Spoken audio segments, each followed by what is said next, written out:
ഈ മിശിഹാപൂജാതനായി ഹല്ലേലൂയാ ഹല്ലേലൂയാ ഉണ്ണി മിശിഹാപൂജാത.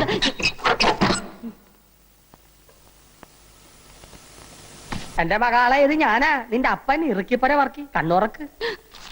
അയ്യോ അപ്പനാ, ഞാൻ വിചാരിച്ചു ഇവിടുത്തെ ഇടങ്ങേറി പിടിച്ച പോലെ തമ്പുരാക്കന്മാരും ആയിരിക്കുമെന്ന്. ഉമ്മറത്താരെയും കാണില്ലല്ല.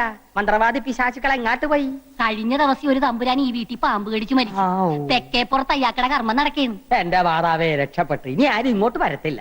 എന്റെ പൊന്നു മകളെ ഇതൊക്കെ മാറ്റി നിന്റെ സ്വന്തം രൂപത്തിൽ ഇങ്ങാട്ട് വന്നിരി. ദേ അപ്പച്ചൻ നിനക്ക് പൊരിച്ച കോഴിയും പൊറോട്ടയും കൊണ്ടുവന്നിട്ടുണ്ട്. എന്റെ അപ്പ കേട്ടപ്പോ തന്നെ വായില് വെള്ളവും. കർത്താവേ, ഞാൻ ഇപ്പൊ തന്നെ ഇതൊക്കെ വലിച്ചു പറിച്ച് കളഞ്ഞിട്ട് വന്ന് കടിച്ചു പറിച്ച് തിന്നോളാം അപ്പാ. ഈ കുടുംബത്തിലെ ഒരു അംഗത്തെ പോലെ ആയിരുന്നു പണിക്കര്. അയാൾക്ക് ഇങ്ങനെ ഒരു ദുർമരണം വന്നല്ലോ ഭഗവതി. എന്റെ ഓർമ്മയിൽ ഇന്ന് വരെ നമ്മുടെ കാവിലെ സർപ്പങ്ങൾ ആരെയും ഉപദ്രവിച്ചിട്ടില്ല. എന്നാലും പണിക്കരെ പോലെ ഇത്രയും ഭക്തനായിട്ടുള്ള ഒരാൾക്ക് ഇങ്ങനെ ഒരു അനുഭവം വന്നല്ലോ എന്ന് ഓർക്കുമ്പോഴാണ്. മുത്തശ്ശി, നമുക്ക് മേപ്പാടനെ ഒന്ന് വരുത്തിയാലോ? ഇതിനിപ്പോ മേപ്പാടിനെ വരുത്തേണ്ട കാര്യമൊന്നുമില്ല. ഒക്കെ ഈശ്വരവിദ്യാന്ന് കരുതുക. പണിക്കര് പാപകർമ്മമൊന്നും ചെയ്തിട്ടില്ലെന്ന് ഏട്ടൻ പറയാൻ പറ്റുമോ? മായമോള് പറഞ്ഞാലും കാര്യമുണ്ട്. പണ്ട് മുത്തച്ഛനുള്ള കാലത്ത് ഗംഗ എന്ന ദാസിപ്പെണ്ണിന് പച്ചജീവനോട് കൊല്ലാൻ തീ കൊളുത്തിയത് പണിക്കരമാവനാണെന്നാ പറയുന്നത്. ഈ ദുർമരണത്തെ പറ്റി നമുക്ക് നമ്മുടെ സ്വാമിയോടും ചോദിച്ചാലോ? അത് ശരിയാ. കാര്യങ്ങൾ ഗ്രഹിക്കുന്നതിൽ മേപ്പാടിനേക്കാളും കഴിവ് സ്വാമിക്കായിരിക്കും. താപസിയല്ലേ? അല്ലേ കൃഷ്ണ? അതെ, പക്ഷെ ഇപ്പൊ അങ്ങോട്ട് പോണ്ട. അദ്ദേഹം ശീർഷാസനത്തിൽ അല്ല ധ്യാനത്തിലായിരിക്കും.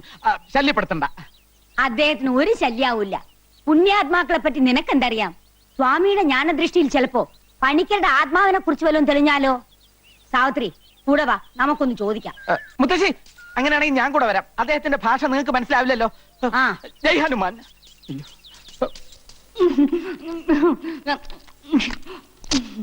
ഇങ്ങനെ ആക്രാന്തം കാട്ടാതെ മകളെ, മെല്ലത്തിന്റെ മകളെ. ഈ ഉണക്കത്തമ്പുരാക്കന്മാരുടെ പച്ചക്കറി ഞാൻ മടുത്തപ്പോ എന്റെ മാതാവേ, അപ്പൊ കൂടെ കൂടെ വന്നില്ലെങ്കിൽ ഞാൻ പട്ടികളും ചത്തു. പട്ടിണി കിടന്നാലും വേണ്ടല്ല. കിളവി തള്ള പിടിക്കാതിരുന്നാ മതിയായിരുന്നു. പിടിച്ചാ നിന്നെ കൊല്ലും മകളെ. കൃഷ്ണ കൊല ഇപ്പൊ തന്നെ നടക്കും. ദേവരുടെ മാലക്കിളവി. ജയ് ഹനുമാൻ. ഈശോ.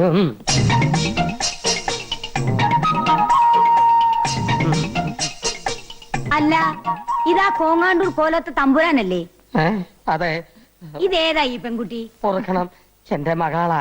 മാപ്പാക്കണം. ഇവരെ ഈ മകളെയും കൂട്ടി സ്വാമിയെ കാണാൻ വരുമെന്ന് കഴിഞ്ഞ പ്രാവശ്യം വന്നപ്പോഴേ തമ്പുരാൻ എന്നോട് പറഞ്ഞിരുന്നു അല്ലേ? അതിന് മാപ്പാക്കാൻ എന്തിരിക്കുന്നു? സ്വാമികളെ വന്ന് കണ്ട് അനുഗ്രഹം മേടിക്കുന്നത് നല്ലതല്ലേ? അതെ അതെ, ഇപ്പൊ മനസ്സിലായി കേട്ടാ. സ്വാമികൾ എന്തേ അകത്ത് പ്രാർത്ഥനയിലാണോ? മുത്തശ്ശി ഇവിടെ നിന്ന് ഞാൻ പോയി നോക്കിട്ട് വരാം. പെണ്ണുങ്ങള് പൂജാമുറിക്കകത്ത് ചേർന്ന് സ്വാമിക്ക് ഇഷ്ടമുള്ള കാര്യമല്ല. മകളുടെ പേരെന്താ?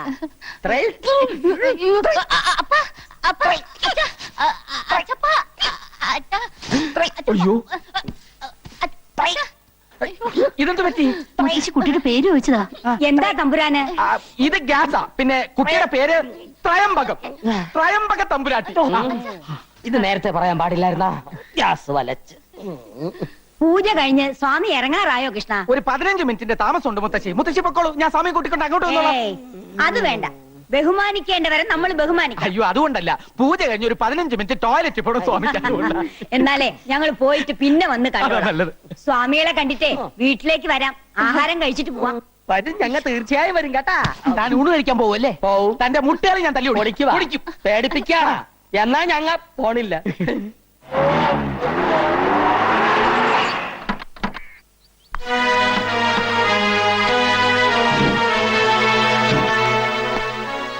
ഇതാ ഞാൻ പറഞ്ഞ കോവിലകം. തലയ്ക്കകത്ത് യാതൊരു മൂളയില്ലാത്ത കുറെ തമ്പുരാക്കന്മാരാ ഇവിടെ ഉള്ളത്. ഡെയ്സിയെ കാണാൻ പോലും ചിലപ്പോൾ അവർ സമ്മതിച്ചില്ല എന്ന് വരും. നമ്മുടെ പെങ്കൊച്ചിനെ വിട്ടു തന്നില്ലെങ്കിൽ നമുക്ക് ചങ്ങനാശ്ശേരി നാളെ ഇറക്കാം. അല്ലെങ്കിൽ എറണാകുളത്ത് പറ്റിയ ടീമുണ്ട്. എന്നതാ തോമാച്ച ഇത്? തല്ലിനും ഗുണ്ടായുസത്തിനൊന്നും പോകണ്ട. അവള് നമ്മുടെ ഡെയ്സി മോള് തന്നെയാണെങ്കിൽ ഈ നാട്ടിൽ നിയമം പോലീസൊക്കെ ഇല്ലേ? എന്തൊക്കെ ചെയ്താലും 4 ആൾ അറിഞ്ഞാൽ നമ്മുടെ പെങ്കൊച്ചിനെ നാണക്കേട്.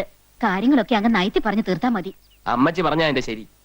ഇല്ലെങ്കിൽ കല്യാണ പെണ്ണൊരു ഒളിച്ചോട്ടം കഴിഞ്ഞ് വന്നതാണെന്ന് നാട്ടുകാരറിഞ്ഞാ ഏറെ നാണക്കേട് എനിക്കാ. ഞാൻ നേരത്തെ പറഞ്ഞില്ലേ, മൂളയില്ലാത്തത്. അതിലൊരു തമ്പുരാനാ വരുന്നത്. മോളെ ഞാനിപ്പോ ശരിയാക്കി തരാം. നീ ശരിയാക്കാനൊന്നും പോണ്ട. ഇവിടെ ഉള്ളവന്മാരെല്ലാം ഒരു വിവരമില്ലാത്ത ഭ്രാന്തന്മാരാ. ദേ വന്നു. ഭ്രാന്ത് നിന്റെ ഈ നിൽക്കുന്ന തന്തയ്ക്കടത്തേണ്ടി. ഞാൻ ഇവന്റെ തന്തയല്ല. എന്നാ നിന്റെ തന്തയ്ക്കടത്തേണ്ടി. എന്താ?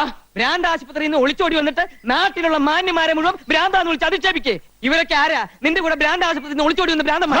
അച്ചായ, ഞാൻ പറഞ്ഞില്ലേ മറ്റേത്? എന്താ പറഞ്ഞേ? ഞങ്ങൾ ഇത് ഫാമിലി പ്രശ്നം പറഞ്ഞ.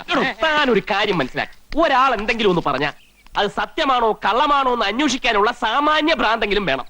ഇങ്ങോട്ട് നോക്കി, അല്ലാതെ സത്യം പറയുന്നവനെ പിടിച്ച് പടിക്ക് പുറത്താക്കിയല്ല വേണ്ടത്. നിന്നെ പിടിച്ച് പടിക്ക് പുറത്താക്കല്ല, പോലീസിനെ വിളിച്ച് ഏൽപ്പിക്കാൻ വേണ്ടത്. ഞാനാണ് ഡെയ്സിയുടെ അപ്പച്ചൻ ഫിലിപ്പോച്ചൻ. ഇത് അമ്മച്ചി സാറാമ്മ, ഇത് തോമാച്ചൻ, അവളുടെ ഇച്ചായൻ. അപ്പൊ ഈ അവതാരോ? അവതാരം എന്റെ എടോ, ഞാൻ കെട്ടാൻ വന്ന പെണ്ണാവള്, അറിയൂ? ഏതവള്? താൻ പറയുന്നൊന്നും എനിക്ക് മനസ്സിലാവണില്ല. ഞങ്ങളെ മാനവും മര്യാദയായിട്ട് ജീവിക്കാൻ താൻ സമ്മതിക്കില്ലേ? മാനവും മര്യാദയ്ക്കും ജീവിച്ച പെണ്ണിനെ ഒരു മന്ത്രവാദിയെ കൊണ്ട് മയക്കെടുത്ത് നിങ്ങളാ. ഡെയ്സി ഒന്ന് കാണിച്ചു തന്നാ മതി, വിവരങ്ങളൊക്കെ അവളെ കൊണ്ട് തന്നെ പറയിക്കാം. ഹേ സ്ത്രീയെ, ഇവിടെ നിങ്ങളുടെ മകളില്ല. ഇത് കോവിലകമാണ്, ഇവിടെ ക്രിസ്ത്യാനികളെ താമസിപ്പിക്കില്ല. എടോ ചെട്ടിയാരെ, താൻ കൂടുതൽ വർത്തമാനം പറയാതെ പെണ്ണിനെ കൊണ്ടുവിടും. അച്ഛൻ നിന്നേ, ആ ആൽബോഞ്ഞിട്ടെടുത്ത് ഇത് നോക്ക്. നിങ്ങളുടെ വീട്ടിൽ താമസിക്കുന്ന പെണ്ണ് ഞങ്ങളുടെ ഡേയ്സി തന്നെയാണെന്ന് ഇത് കാണുമ്പോൾ നിങ്ങൾക്ക് മനസ്സിലാവും. നോക്ക്.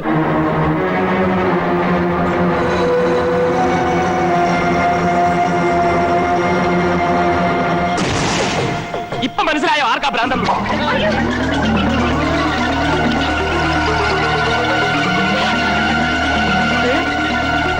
പറക്കണോണ്ടോ?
അമ്മാവാ, ഇതെന്ത് പറ്റി? അമ്മാവാ, പിടിച്ചേ. ഇവിടെ ഉള്ളവരൊക്കെ എവിടെ പോയി? അമ്മാവാ,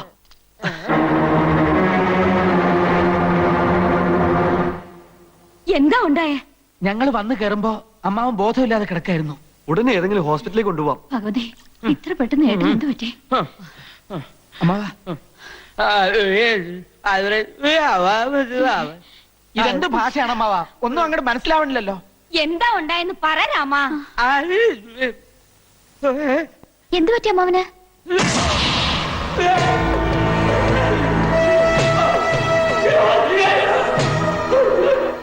എന്താ? മായോട് അവൻ എന്തോ പറയണോന്ന്. പറഞ്ഞോളൂ അമ്മാവാ, എന്താണ്ടായേ? ഓ, എന്തെങ്കിലും തിന്നാൻ വേണോ? വെറ്റില മുറുക്കണോ? ഓ, പടം വരയ്ക്കണോ അല്ലേ? എഴുതി കാണിക്കാന്നാണോ? ശങ്കര, ഒരു പേനയും കടലാസും വേഗം ഇഞ്ഞു കൊണ്ടുപോവാ.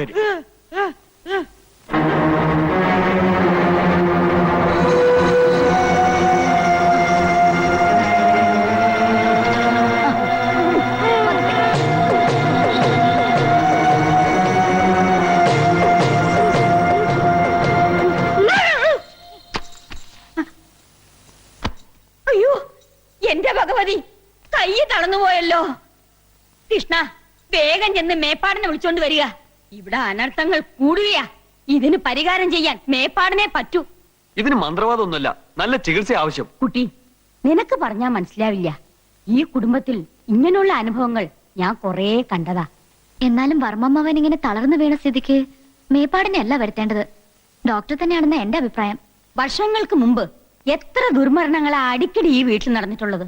അന്ന് അതിന്റെ കാരണങ്ങളൊന്നും കണ്ടുപിടിക്കാൻ ഒരു ഡോക്ടറെ കൊണ്ടും പറ്റിയില്ല. ഈ മേപ്പാടന അതിനൊക്കെ പരിഹാരം കണ്ടെത്തിയത്. കുട്ടിക്ക് വിശ്വാസം ഇല്ലെങ്കിൽ വേണ്ട, പക്ഷെ ഈ മുത്തശ്ശിയെ പഠിപ്പിക്കാൻ വരരുതാ.